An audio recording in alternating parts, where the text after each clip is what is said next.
Não literalmente. Ela não era uma assassina, apesar do que o espelho lhe dizia toda manhã quando via as marcas de dedos ao redor do pescoço. Mas Marcos Silva, o homem que havia prometido amá-la e protegê-la 7 anos atrás, precisava desaparecer completamente de suas vidas. E se isso significava que Fernanda teria que se tornar alguém que nunca imaginou ser, uma mulher que contava rotas de fuga e memorizava números de linhas diretas de violência doméstica, então que assim fosse. Eram 23h47 de 15 de novembro, e Marcos estava desmaiado ao lado dela, roncando com um ritmo profundo e embebido de álcool que se tornara a trilha sonora de sua sobrevivência. Sua mão esquerda, a mesma que a havia esbofeteado 3 horas antes por deixar os moleques fazerem muito barulho durante o jogo, repousava sobre o travesseiro dela, ainda usando a aliança que ela uma vez pensou simbolizar para sempre. Fernanda tocou o lábio rachado com cuidado, sentindo o gosto de cobre e tomando a decisão que salvaria a vida de seus filhos ou os mataria. Ela ia contar 17 passos para a ciberdade naquela noite. O primeiro passo era se extrair da cama, sem acordar o monstro, ao lado dela. Marcos dormia como um morto quando bebia, o que era toda noite agora. Mas Fernanda havia aprendido que mesmo inconscientes, abusadores podiam sentir tentativas de fuga. Alguma parte primitiva de seus cérebros permanecia alerta para o som de zíperes de malas e motores de carros ligando nas garagens. Seus pés descalços tocaram o piso frio de madeira. Passo 1. No corredor, Fernanda se vestiu no escuro. Jeans, moletom, tênis, tudo escolhido pelo silêncio e velocidade. Ela havia escondido as roupas debaixo do seu lado da cama naquela manhã, junto com os R$ 45 que conseguira economizar, pulando o almoço por 3 semanas. Não era muito, mas era tudo que tinha. Passos 2 a 8 a levaram ao quarto de Ana. Sua filha de 4 anos estava enroscada ao redor de seu elefantinho de pelúcia, sussurrando dormindo. Não palavras, mas a linguagem inventada que Ana havia desenvolvido desde que papai começou a bater na mamãe. A psicóloga infantil que Fernanda havia pesquisado em segredo disse que isso era normal para crianças que testemunhavam violência doméstica. Elas criavam mundos seguros em suas mentes quando a realidade se tornava perigosa demais. Ana, bebê, Fernanda sussurrou, balançando o ombro da filha. Acorda, vamos numa aventura. Os olhos de Ana se abriram imediatamente, já cheios da hipervigilância que partia o coração de Fernanda todos os dias. Aos 4 anos, sua filha havia aprendido a acordar pronta para a emergência. Jogo do silêncio? Ana perguntou e Fernanda acenou. O jogo mais silencioso que já jogamos. Passos 9 a 12 os trouxeram ao quarto de Lucas. Seu filho de 6 anos foi mais difícil de acordar, mas quando seus olhos se abriram, eles continham uma esperança que quase destruiu a compostura de Fernanda. Estamos indo embora? Ele sussurrou. Estamos indo embora, Fernanda confirmou, para sempre. Lucas se sentou instantaneamente, alcançando a mochila que mantinha ao lado da cama. A que Fernanda não sabia que continha cartas de Pokémon, uma foto da avó e uma faca de cozinha que ele havia pego da gaveta 2 semanas antes, quando Marcos havia ameaçado ensinar ele a ser homem. Fernanda olhou para a faca nas mãos de seu filho de 6 anos e sentiu algo dentro do peito se partir. Seu bebê havia se preparado para a guerra numa casa que deveria ter sido seu santuário. Não precisamos mais disso, meu filho, ela disse pegando a faca gentilmente. Mamãe vai mantê-los seguros agora. Passos 13 a 17 foram os mais longos da vida de Fernanda. Eles se moveram pela casa como fantasmas, coletando apenas o essencial: fraldas, uma muda de roupa, o dinheiro de emergência, o elefantinho de Ana, a mochila de Lucas. Cada rangido do piso soava como tiros, cada respiração parecia um grito que poderia acordar Marcos e acabar com tudo antes que começasse. Na porta da frente, as mãos de Fernanda tremiam tão violentamente que ela mal conseguiu girar a tranca. Este era o momento sem volta. Uma vez que atravessassem aquela porta, não haveria volta ao inferno familiar de sua vida atual. Eles estariam sem teto, sem dinheiro e inteiramente dependentes da bondade de estranhos. Mas eles estariam livres. O ar noturno atingiu seus rostos como uma bênção. Fernanda prendeu Ana na cadeirinha, com dedos trêmulos, enquanto Lucas subia na cadeirinha elevada, sem ser solicitado. O carro estava estacionado na entrada. A caminhonete de Marcos ocupava a garagem. E Fernanda nunca havia sido mais grata pelo egoísmo dele. Mamãe, Ana sussurrou do banco de trás. Agora somos corajosas? Fernanda olhou no espelho retrovisor para os olhos arregalados da filha, para o rosto pálido de Lucas colado à janela, e sentiu algo que não experimentava há anos. Determinação mais forte que o medo. Sim, bebê, ela disse ligando o motor. Agora somos corajosas. O Honda ganhou vida com um som que parecia alto o suficiente para acordar toda a vizinhança. Fernanda prendeu a respiração, esperando que as luzes se acendessem na casa, que Marcos saísse correndo de cueca e raiva, mas as janelas permaneceram escuras. Ela deu ré na entrada pela última vez e dirigiu em direção a um futuro incerto com R$ 45, 2 crianças traumatizadas e uma esperança tão frágil que parecia que poderia se estilhaçar se ela respirasse errado. Atrás delas, sua casa ficou menor no espelho retrovisor até desaparecer completamente, levando consigo 7 anos de casamento, 4 anos de abuso crescente e uma vida inteira acreditando que não tinha escolha senão ficar. Mas a parte mais difícil não estava atrás deles. A parte mais difícil estava apenas começando. Fernanda olhou para o reflexo da filha no espelho retrovisor. Esta criança que havia aprendido a se esconder em armários durante os maus humores do papai, que havia parado de rir em sua própria casa, que havia perguntado semana passada se morrer doeria menos que viver, e percebeu que não tinha uma resposta que não aterrorizaria uma criança de 4 anos. Para algum lugar seguro, bebê. Para um lugar onde papai não pode mais nos machucar. Promete? Lucas perguntou de sua cadeirinha, e Fernanda ouviu o peso da responsabilidade naquela única palavra. Seu filho de 6 anos havia tentado protegê-la, e Ana por meses, ficando entre eles e Marcos quando a raiva explodia, levando golpes destinados a Fernanda, desenvolvendo uma úlcera que o fazia vomitar quando o pai levantava a voz. Eu prometo, Fernanda disse, embora não tivesse ideia de como manteria essa promessa. O abrigo de mulheres mais próximo ficava a 42 minutos de distância, na próxima cidade. Fernanda havia ligado para eles 3 semanas antes, fingindo estar perguntando por uma amiga, e soubera que tinha um espaço disponível para famílias em crise. Mas ligar para informações e realmente aparecer à 1h da madrugada com 2 crianças pequenas eram coisas completamente diferentes. E se eles estivessem lotados? E se não acreditassem nela? E se Marcos acordasse e percebesse que haviam ido embora, antes que ela conseguisse levar as crianças para a segurança? Enquanto dirigiam pela escuridão, Fernanda via vislumbres de outras famílias através de janelas iluminadas. Pessoas comendo jantares tardios, assistindo televisão, vivendo vidas normais onde pais não usavam seus punhos para fazer argumentos, e mães não tinham que escolher entre ficar vivas e manter seus filhos seguros. Mamãe, Lucas disse baixinho, acho que papai vai ficar muito bravo quando acordar. As mãos de Fernanda apertaram o volante. A habilidade de seu filho de entender o perigo em que estavam, de antecipar a raiva de Marcos, era outra ferida que precisaria de cura. Sim, meu filho, ele vai ficar muito bravo, mas vamos estar em algum lugar que ele não pode nos encontrar, está bem? Existem pessoas cujo trabalho é ajudar famílias como a nossa. Famílias onde papais machucam mamães? Ana perguntou com a franqueza devastadora que só crianças possuíam. Sim, bebê. Famílias onde papais fazem escolhas ruins e mamães têm que ser extra corajosas para manter todos seguros. O abrigo apareceu à frente, um prédio discreto numa rua tranquila, projetado para parecer um escritório em vez de um refúgio para mulheres e crianças fugindo de violência. Fernanda estacionou na vaga designada, seu coração batendo tão forte que ela podia senti-lo na garganta. Isso estava realmente acontecendo. Ela reuniu seus filhos e seus pertences escassos. Caminhou até a porta sem identificação e apertou a campainha que ou salvaria suas vidas ou os exporia a perigos que ela ainda não podia imaginar. Uma voz de mulher veio pelo interfone. Posso ajudar? Meu nome é Fernanda Silva, ela disse, sua voz tremendo. Liguei algumas semanas atrás sobre precisar de ajuda para meus filhos e eu. Acabamos de sair. Precisamos de um lugar seguro para ficar. Houve uma pausa depois do som de tranca se abrindo. Entre, Fernanda, você está segura agora. A porta se abriu, revelando uma mulher de meia idade com olhos gentis e cabelos grisalhos. Sou Janaína, a conselheira da noite. Vamos acomodar você e seus filhos. Enquanto atravessavam a soleira, Ana apertou seu elefante mais forte e perguntou: Mamãe, essa é nossa nova casa? Fernanda olhou para baixo para sua filha. Esta menina corajosa que havia sobrevivido coisas que nenhuma criança deveria experimentar, que havia aprendido a ficar quieta quando o papai estava bravo, que havia assistido o rosto da mãe ser remodelado pelo homem que deveria protegê-las, e sentiu lágrimas que vinha segurando por horas finalmente caírem. Sim, bebê, este é nosso novo começo. Mas mesmo enquanto dizia as palavras, Fernanda sabia que a história real estava apenas começando. Sair tinha sido a primeira batalha numa guerra que ela estava apenas começando a entender.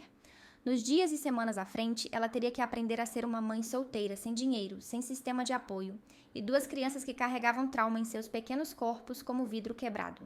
Marcos viria procurá-las. Ele tentaria tudo: manipulação, ameaças, promessas de mudar, usar as crianças como alavanca.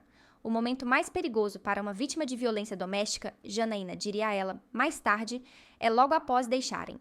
Mas naquela noite, Enquanto Fernanda assinava a papelada de admissão com mãos que ainda tremiam, enquanto Ana adormecia numa cama desconhecida, agarrando seu elefante, enquanto Lucas finalmente relaxava o suficiente para abandonar a hipervigilância que o mantivera vivo, ela se permitiu acreditar na possibilidade de uma história diferente.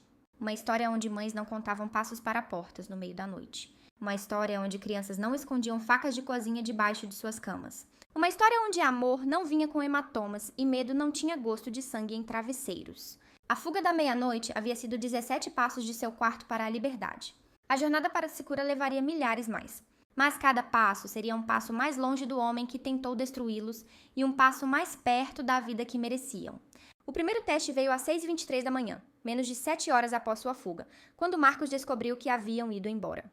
O telefone de Fernanda, que ela havia desligado mas não conseguira se forçar a jogar fora, vibrou contra a mesa de cabeceira no quarto temporário.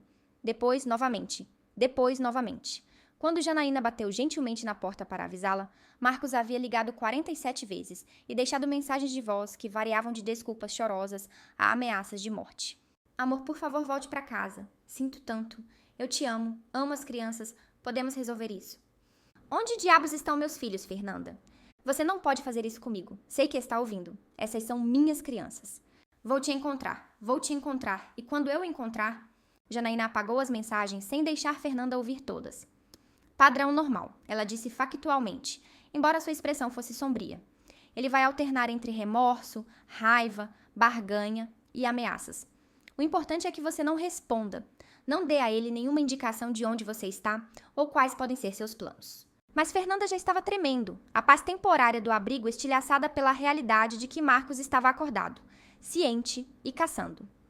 Ana e Lucas estavam tomando café da manhã no refeitório comunal com outras crianças cujas mães haviam feito fugas similares na meia-noite e Fernanda estava grata que não pudessem vê-la desmoronando. E se ele nos encontrar? Ela sussurrou. Ele não vai, Janaína disse firmemente. Mas se tentar, estamos preparados. Este prédio tem câmeras de segurança, acesso controlado e linhas diretas para a polícia. Você fez a coisa certa, Fernanda. Você salvou a vida de seus filhos ontem à noite. As palavras deveriam ter sido reconfortantes, mas o corpo de Fernanda não conseguia processar conforto ainda. Ela havia passado 4 anos num estado constante de hipervigilância, lendo os humores de Marcos, antecipando sua raiva, calculando as respostas mais seguras à sua fúria. Seu sistema nervoso não sabia como se acalmar só porque alguém disse que ela estava segura. Nos próximos dias, a extensão completa do que ela havia deixado para trás ficou clara. Marcos havia ligado para seu local de trabalho, para sua irmã, até para a pré-escola de Ana, alegando que Fernanda havia sequestrado seus filhos e implorando ajuda para encontrá-los. Ele foi à polícia, embora não pudessem fazer nada, já que Fernanda não estava realmente desaparecida e as crianças estavam com seu guardião legal, e contratou um investigador particular para rastrear a placa do carro. Ele está escalando, Janaína avisou durante uma de suas reuniões diárias.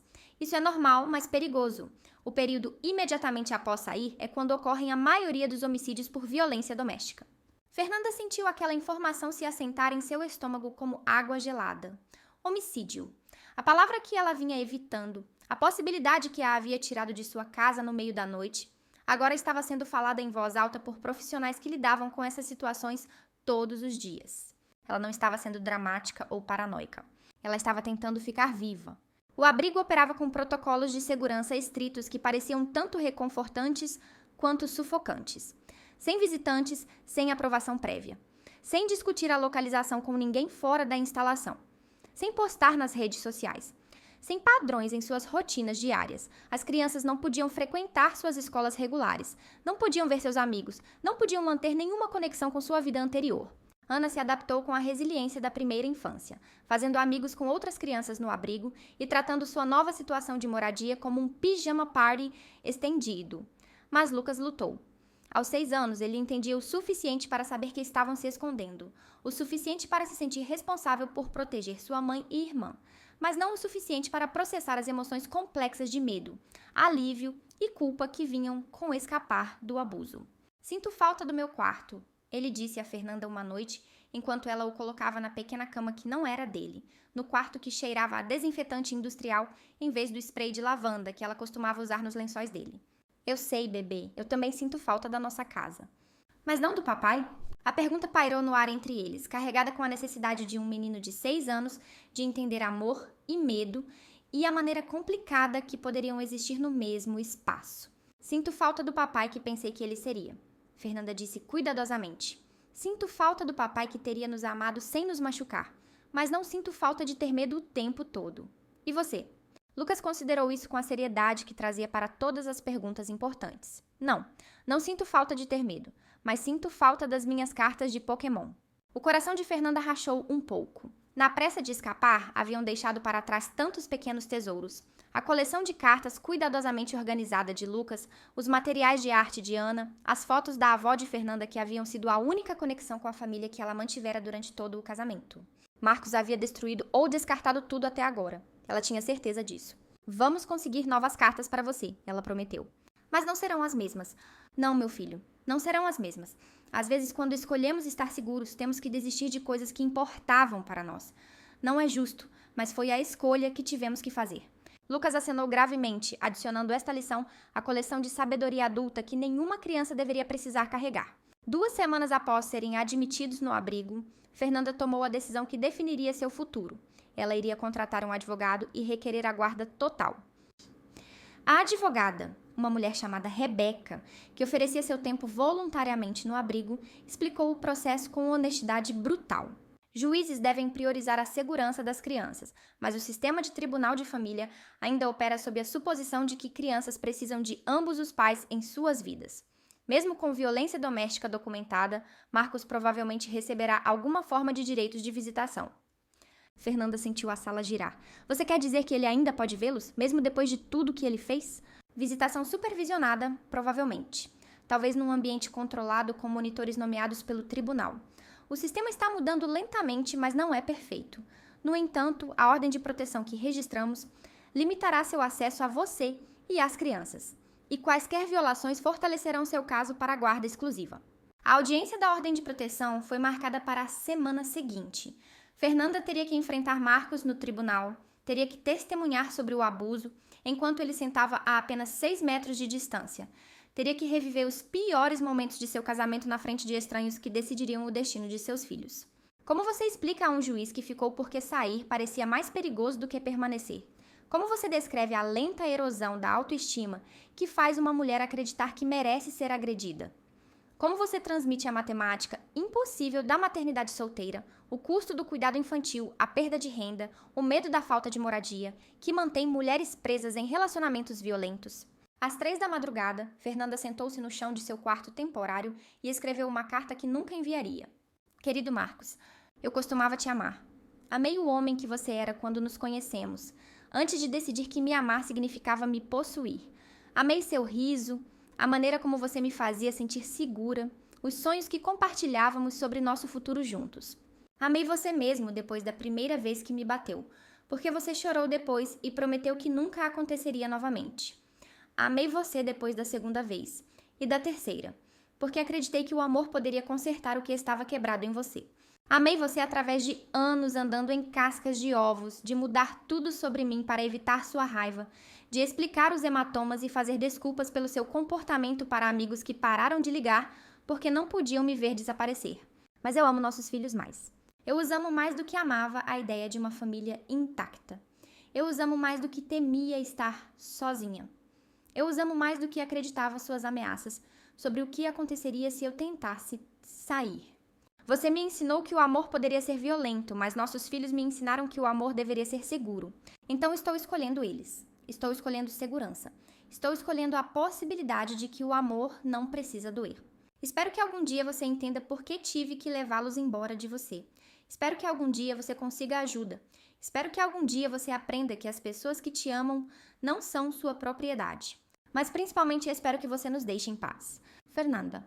Escrever a carta não resolveu nada, mas clarificou tudo.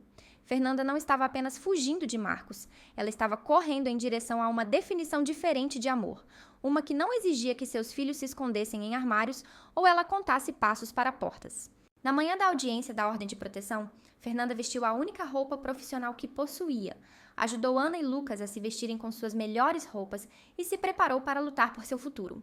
O tribunal era intimidante. Pisos de mármore, tetos altos, o tipo de autoridade formal que fazia Fernanda se sentir pequena e despreparada. Mas Rebeca caminhou ao lado dela, explicando o processo. preparando-a para o que esperar, lembrando-a de que tinha todo o direito de estar lá. Marcos já estava na sala do tribunal quando chegaram, usando um terno que Fernanda nunca tinha visto antes, e uma expressão de inocência ferida, que teria sido convincente se ela não o conhecesse tão bem. Ele parecia qualquer outro pai respeitável. Bem barbeado, bem vestido, a imagem da vitimização confusa. Quando ele viu Fernanda, sua expressão vacilou por apenas um momento, revelando a raiva sob a máscara. Então, a performance recomeçou. O aceno leve, o sorriso triste, a linguagem corporal que sugeria que ele era a parte prejudicada nessa situação. As mãos de Fernanda tremeram quando ela se sentou com Rebeca, mas sua voz estava firme quando o juiz a chamou para testemunhar. Senhora Silva, por favor diga ao tribunal por que está buscando uma ordem de proteção. Fernanda olhou para Marcos, depois para o juiz, depois para a escrivã do tribunal, cujos dedos se moviam pelas teclas, como um músico, tocando a trilha sonora de sua vida. Meritíssimo, meu marido Marcos tem me agredido fisicamente por 4 anos. O abuso escalou com o tempo. E recentemente ele começou a ameaçar nossos filhos. Saí de nossa casa no meio da noite porque temia por nossa segurança. Pode descrever incidentes específicos de abuso? Este era o momento que Fernanda temia, o inventário de violência, o catálogo de crueldade, a evidência que ela teria que apresentar, enquanto Marcos sentava a 6 metros de distância, provavelmente planejando sua retaliação. 3 semanas atrás, ele bateu em nosso filho Lucas de 6 anos no rosto, por derramar suco na lição de casa. Essa foi a primeira vez que ele agrediu diretamente uma das crianças, e eu sabia que não seria a última. Fernanda detalhou a progressão do abuso. Os ataques verbais que se tornaram tapas, os tapas que se tornaram socos, os socos que se tornaram ameaças contra a sua vida. Ela descreveu o controle financeiro, o isolamento de amigos e família, a maneira como Marcos havia sistematicamente destruído sua confiança e independência. Quando ela terminou, o advogado de Marcos, um homem de meia-idade em um terno caro, se levantou para interrogá-la. Senhora Silva, você pintou um quadro muito dramático de seu casamento. Mas não é verdade que você nunca chamou a polícia, nunca procurou atendimento médico para essas supostas lesões, nunca contou a ninguém da sua família o que estava supostamente acontecendo? Fernanda sentiu a vergonha familiar subindo em seu peito, a voz que sussurrava que ela deveria ter feito mais, deveria ter documentado tudo, deveria ter sido uma vítima melhor. Mas Rebeca a havia preparado para isso. Está correto, Fernanda disse. Não chamei a polícia porque Marcos me disse que tinha amigos no departamento que garantiriam que as crianças fossem tiradas de mim se eu o denunciasse. Não procurei atendimento médico porque ele ameaçou me matar se eu contasse a alguém que ele estava me machucando. E não contei à minha família porque ele me isolou deles ao longo dos anos, me convencendo de que eles não se importavam comigo mesmo. Então temos apenas sua palavra de que algo disso aconteceu? Fernanda olhou para Marcos, que estava olhando para ela com uma expressão de mágoa desconcertante que ela sabia ser calculada para influenciar o juiz. Você tem minha palavra, ela disse. E tem a palavra dos meus filhos, que aprenderam a se esconder em armários quando papai ficava bravo. Você tem o fato de que saí de minha casa no meio da noite com nada além das roupas do corpo e R$ 45, porque foi isso que foi necessário para salvar nossas vidas. O juiz ouviu o depoimento de Marcos em seguida, uma performance de masculinidade ferida e preocupação paternal, que retratou Fernanda como uma mulher instável que havia roubado seus filhos e fabricado alegações de abuso para ganhar vantagem em processos de divórcio. Meritíssimo, amo minha esposa e filhos mais do que qualquer coisa neste mundo. Sim, Fernanda e eu tivemos nossos problemas, que casamento não tem, mas nunca encostei nela ou nas crianças com raiva. Estou devastado que ela faria essas acusações, mas entendo que ela está sob muito estresse. Só quero minha família de volta para que possamos resolver nossos problemas. Foi uma performance magistral, e Fernanda assistiu à expressão do juiz cuidadosamente, tentando ler se a versão de eventos de Marcos estava ganhando força. Mas então, Lucas foi chamado para falar com o juiz em particular, não para testemunhar formalmente, mas para responder algumas perguntas sobre sua vida doméstica. Fernanda não teve permissão na sala, mas Rebeca explicou que juízes frequentemente falavam diretamente com crianças em casos de custódia para obter sua perspectiva sobre a situação. Quando Lucas emergiu das câmaras do juiz 15 minutos depois, seu rosto estava pálido, mas determinado. Ele caminhou diretamente para Fernanda e sussurrou. Contei a ela sobre a faca, mamãe. Contei a ela por que peguei. O coração de Fernanda parou. A faca de cozinha que Lucas havia escondido debaixo de sua cama, a que ela pegou dele durante sua fuga, era evidência da tentativa de um menino de 6 anos de proteger sua família da violência de seu pai. O juiz retornou ao banco com uma expressão que havia mudado de neutra para preocupada.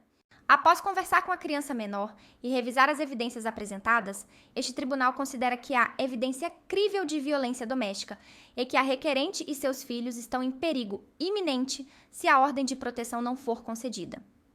Fernanda sentiu seus joelhos enfraquecerem de alívio. O requerido está ordenado a não ter contato com a requerente ou as crianças menores. Ele está proibido de chegar a menos de 500 metros deles, de sua residência, suas escolas ou locais de trabalho. Qualquer violação desta ordem resultará em prisão imediata.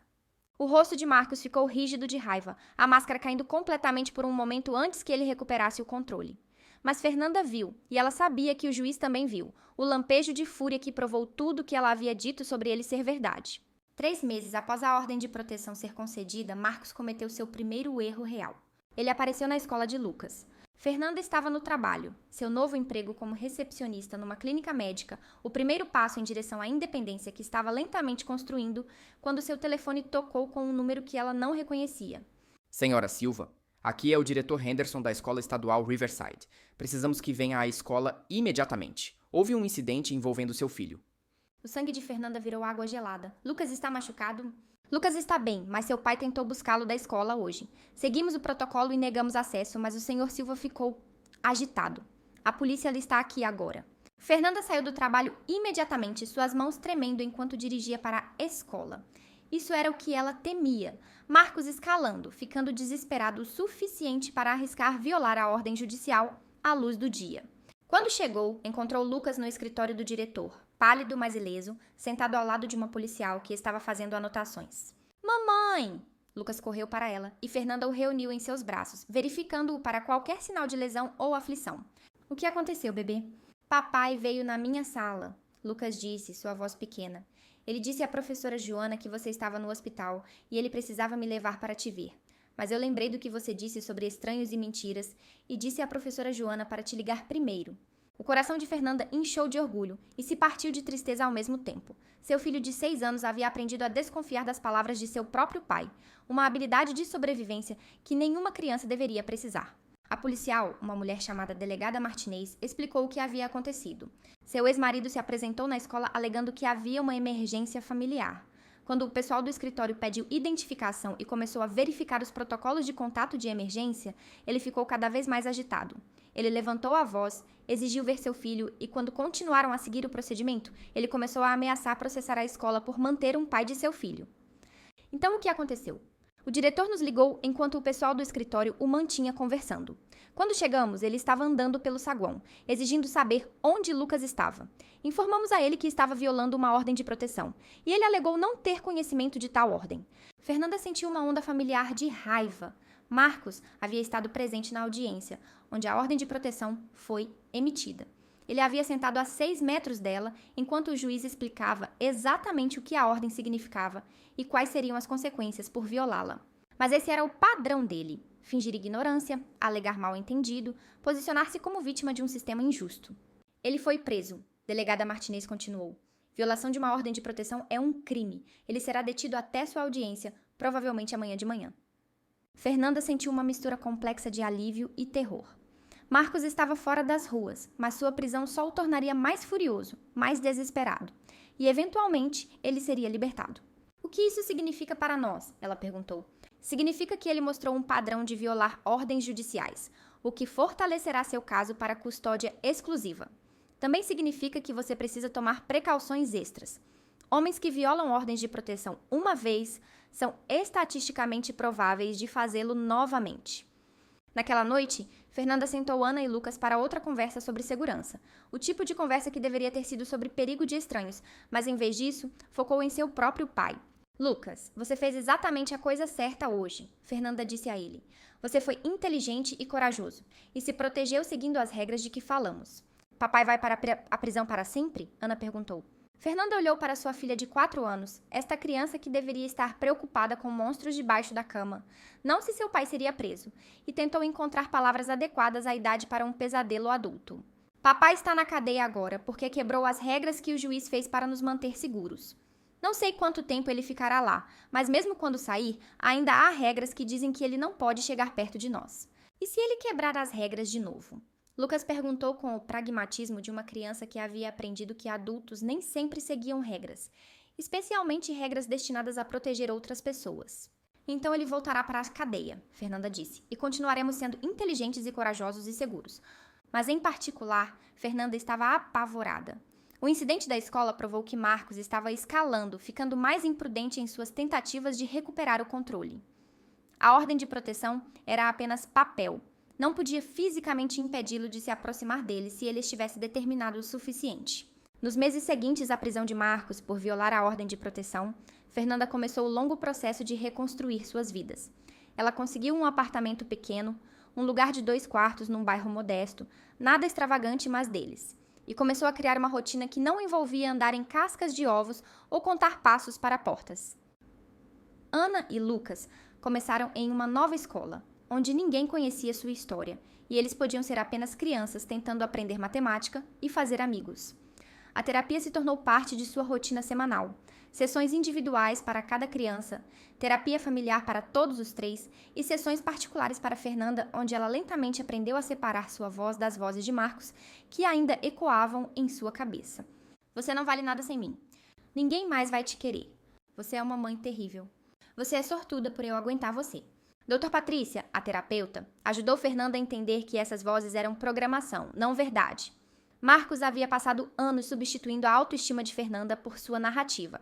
E desaprender aquela narrativa era como realizar cirurgia em seu próprio cérebro. Quando você ouve essas vozes, eu quero que pergunte a si mesma: isso é verdade? Ou é algo que Marcos me disse que era verdade? Dr. Patrícia explicou. A diferença entre esses dois pode salvar sua vida. O trabalho mais difícil foi com as crianças. Lucas ainda tinha pesadelos sobre Marcos voltando e machucando Fernanda. Ele molhava a cama regularmente, um retrocesso ao treinamento para usar o banheiro que Dr. Patrícia explicou ser comum em crianças experimentando trauma. Ele assumira o papel de homem da casa e precisava ser lembrado repetidamente que não era seu trabalho proteger sua mãe, era o trabalho dela proteger ele. Ana desenvolveu mutismo seletivo, falando livremente em casa, mas ficando completamente silenciosa na escola ou ao redor de adultos que ela não conhecia bem. Ela desenhava imagens de famílias, algumas com Marcos incluído, mas separado por grossas linhas pretas, algumas com apenas os 3 deles cercados por corações de arco-íris. Ela está processando, Dr. Patrícia assegurou a Fernanda. Crianças são resilientes, mas precisam de ajuda para dar sentido ao que experimentaram. O fato de que você as tirou quando fez, antes da violência escalar ainda mais, dá a elas a melhor chance possível de recuperação completa. O processo de divórcio foi brutal. O advogado de Marcos empregou todas as táticas atrasantes possíveis, transformando o que deveria ter sido um procedimento direto num pesadelo de 18 meses de audiências intermináveis, moções e deposições. Ele alegou que Fernanda era mentalmente instável, que havia alienado as crianças contra ele, que as acusações de abuso eram fabricadas para ganhar custódia. Mas a violação da ordem de proteção funcionou a favor de Fernanda. O juiz concedeu a ela custódia física e legal temporária, enquanto o divórcio estava pendente, com Marcos sendo permitida apenas visitação supervisionada num centro de contato. A primeira visita supervisionada foi agonia. Fernanda teve que levar Ana e Lucas a uma instalação estéril, onde eles passariam 2 horas com Marcos, enquanto um monitor de tribunal observava. Ela não tinha permissão de ficar na sala. O protocolo exigia que ela esperasse na área de espera. Mas ela podia ver através da janela de observação de sentido único. Marcos estava em seu melhor comportamento, é claro. Ele trouxe presentes, novas cartas de Pokémon para Lucas, um urso de pelúcia gigante para Ana e passou as 2 horas tentando convencê-los de que a mamãe havia cometido um erro, que eles deveriam ser uma família novamente, que ele havia mudado. Lucas aceitou as cartas, mas mal falou. Ana segurou o urso, mas não fez contato visual com Marcos. Eles haviam aprendido, no pior sentido possível, que as promessas do papai não valiam nada e os presentes do papai vinham com condições. Quando a visita terminou, Lucas correu para Fernanda e sussurrou: "Não temos que voltar para ele, temos." "Não, bebê," Fernanda prometeu, "nunca." Mas Marcos não desistiu. Ele entrou com moções para modificar o acordo de custódia, alegou que Fernanda estava violando seus direitos paternais, contratou psicólogos peritos para testemunhar que as crianças estavam sendo alienadas de um pai amoroso. Cada audiência exigia que Fernanda tirasse folga do trabalho, encontrasse cuidadores infantis, revivesse o trauma de seu casamento na frente de estranhos que julgavam cada palavra. Era exaustivo, caro e emocionalmente devastador. Mas ela continuou lutando. Porque Ana merecia crescer sem medo. Porque Lucas merecia ser uma criança, em vez do protetor de sua mãe. Porque Fernanda merecia uma vida onde o amor não doía. 18 meses após sua fuga da meia-noite, o divórcio foi finalizado. Fernanda recebeu custódia física e legal exclusiva. Marcos recebeu visitação supervisionada 2 vezes por mês, com a provisão de que, se ele completasse tratamento de manejo de raiva e terapia de abuso de substâncias, poderia requerer visitação não supervisionada no futuro. O dia em que o juiz assinou a ordem final de divórcio, Fernanda se sentou em seu carro no estacionamento do tribunal e chorou, não de tristeza, mas de alívio tão profundo que parecia que ela poderia se afundar nele. Havia acabado. Eles estavam seguros. Ela havia feito isso. Mas a recuperação, Fernanda aprendeu, não era linear. Havia dias bons onde ela se sentia forte e capaz e orgulhosa de quanto longe haviam chegado. E havia dias ruins onde o menor lembrete de Marcos, uma camisa vermelha como a que ele usava, o cheiro de sua colônia, a música que havia tocado em seu casamento, enviaria ela de volta para o lugar de terror e impotência. O TPT não desapareceu só porque o divórcio foi finalizado. Fernanda ainda pulava ao som de batidas de portas, ainda verificava os bancos traseiros do carro antes de entrar, ainda se pegava planejando rotas de fuga onde quer que fosse, apenas no caso. Dr. Patrícia a ajudou a entender que isso era normal. Seu cérebro passou 4 anos num estado de alerta constante, ela explicou. Levará tempo para reaprender como se sentir segura, mas toda vez que você pratica sentir-se segura, toda vez que você percebe que está segura e permite que seu corpo se acalme, você está religando o seu cérebro. Fernanda também teve que aprender a namorar novamente, embora a perspectiva a aterrorizasse.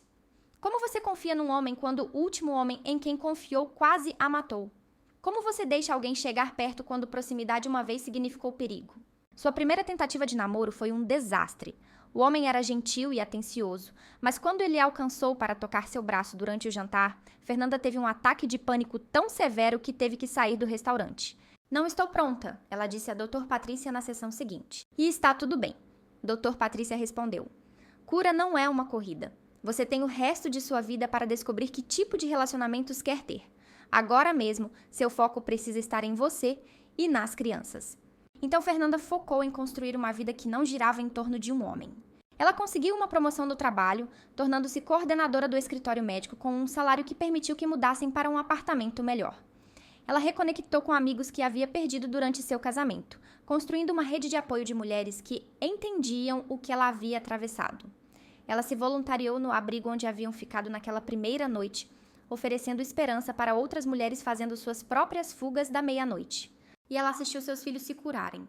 Lucas parou de molhar a cama. Ele se juntou a um time de futebol, fez amigos, começou a rir novamente da maneira como as crianças deveriam rir, livre e alto, e sem medo de quem poderia ouvir.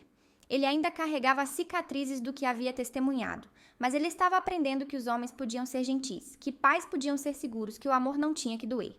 Ana começou a falar na escola. Ela fez sua primeira melhor amiga, uma menina chamada Sofia que não sabia nada sobre sua história e simplesmente gostava de Ana por quem ela era. Ela ainda desenhava imagens da família, mas agora elas sempre mostravam apenas os 3 deles, cercados por sóis e estrelas e todas as coisas boas que crianças desenham quando se sentem seguras. 5 anos após sua fuga da meia-noite, Fernanda estava no jardim de seu novo apartamento vendo Ana e Lucas brincarem. Lucas tinha 11 anos agora, quase adolescente, começando a crescer em proporções e confiança. Ana tinha 9, toda pernas compridas e risadas, ainda carregando seu elefante de pelúcia, mas não precisando mais dele para se sentir segura. Eles eram bons filhos, filhos felizes, filhos que não se lembravam de como era ter medo em sua própria casa. E Fernanda era uma mulher diferente da que havia fugido no meio daquela noite 5 anos atrás. Ela era mais forte, mais sábia, mais ciente de sua própria força e da importância de escolhas. Ela havia aprendido que o amor não deveria doer, que ela merecia respeito, que suas crianças mereciam segurança, que às vezes a coisa mais corajosa que uma mulher pode fazer é contar 17 passos para uma porta no meio da noite e escolher o desconhecido sobre o familiar. A fuga da meia-noite havia sido 17 passos de seu quarto para a liberdade. A jornada para a cura havia levado milhares mais, mas cada passo havia valido a pena. Porque naquele jardim, observando seus filhos brincarem ao sol, Fernanda finalmente entendeu o que a liberdade realmente significava. Não era apenas a ausência de Marcos, era a presença de paz. Era a possibilidade de amor sem violência. Era o conhecimento de que ela havia salvado 3 vidas naquela noite, a de Ana, a de Lucas e a dela própria. e que era o suficiente. Mais do que suficiente. Era tudo.